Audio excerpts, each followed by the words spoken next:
Graça e paz, meus irmãos. Tudo bem?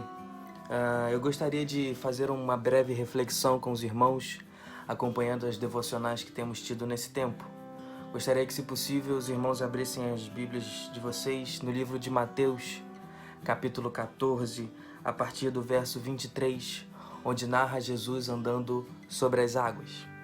Estarei fazendo a leitura do texto. Se possível, os irmãos me acompanhem. Tendo despedido a multidão, subiu sozinho ao monte para orar. Ao anoitecer, ele estava ali sozinho, mas o barco estava a considerável distância da terra, fustigado pelas ondas porque o vento soprava contra ele. Alta madrugada, Jesus dirigiu-se a eles andando sobre o mar.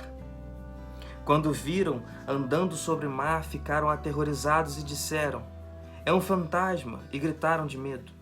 Mas Jesus imediatamente lhes disse: "Coragem, sou eu, não tenham medo."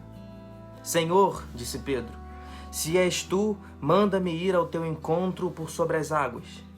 "Venha", respondeu ele. Então Pedro saiu do barco e andou sobre as águas e foi na direção de Jesus. Mas, quando reparou no vento, ficou com medo e, começando a afundar, gritou: "Senhor, salva-me!" Imediatamente, Jesus estendeu a mão e o segurou e disse: "Homem de pequena fé, por que você duvidou?" Quando entraram no barco, o vento cessou. Então os que estavam no barco o adoraram, dizendo: "Verdadeiramente, tu és o Filho de Deus." Irmãos, essa situação se dá onde Jesus tinha acabado de fazer a primeira multiplicação de pães. E a multidão ia atrás dele, o cercava, e ele então se retirou para orar e disse aos discípulos para que entrassem no barco e fossem embora. Quando anoitece, Jesus avista o barco longe e ele em terra, e ele então faz o impossível e anda sobre as águas e vai até os discípulos. Meus irmãos, a primeira coisa que a gente pode aprender aqui é que Jesus fez algo impossível e veio até nós. O que para nós é impossível, como andar sobre as águas. O que para nós é impossível, como salvar um pecador, alguém que é digno do inferno, Jesus fez e veio até nós. Ele é quem fez o milagre e veio até nós. Então eles se assustaram porque aquilo não era comum, obviamente, alguém andando sobre as águas. Então disseram: "É um fantasma", e Jesus disse: "Coragem, sou eu.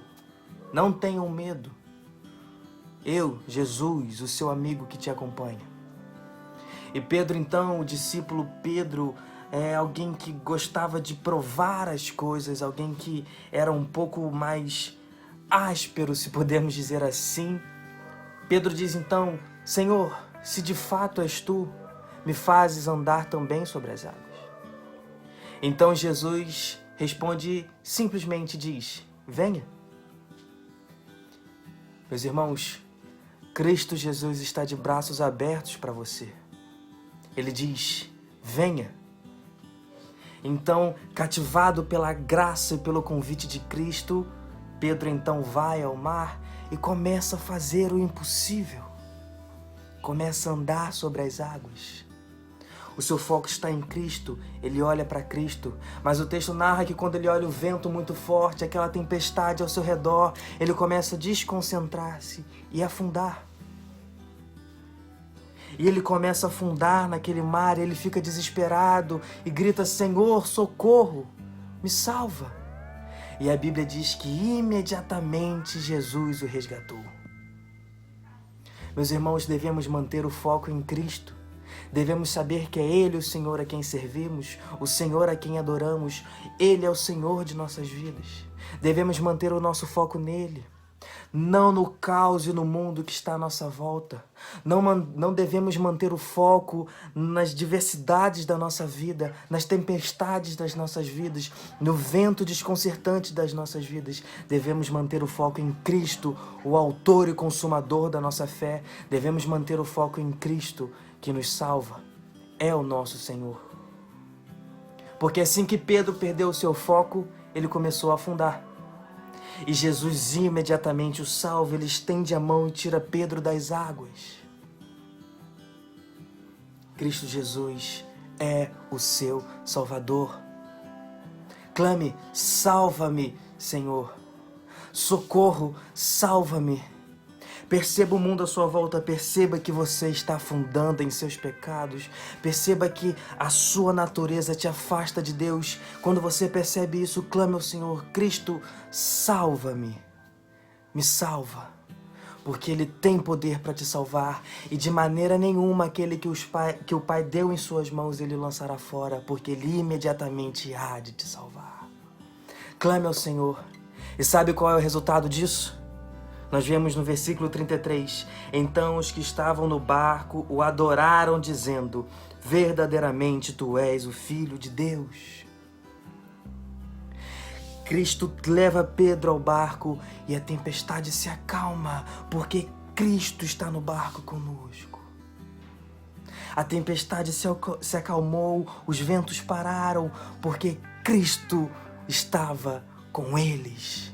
Meus irmãos, se Cristo está contigo, se Cristo está na sua vida, você não percebe e a natureza se acalma.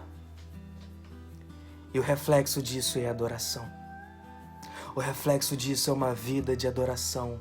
É você reconhecer que Cristo Jesus é verdadeiramente o Filho de Deus e adorá-lo. Meus irmãos, nesse tempo, busque adorar ao Senhor. Se por acaso você ainda não entregou a sua vida, clame: salva-me, Senhor, porque imediatamente Ele estenderá a sua mão e o salvará. E viva uma vida de adoração. Adore ao Senhor. Adore, porque Ele é o único digno de louvor, honra e glória. Que Deus abençoe a sua vida e que você possa servir e buscar ao Senhor em todo o tempo. Deus abençoe.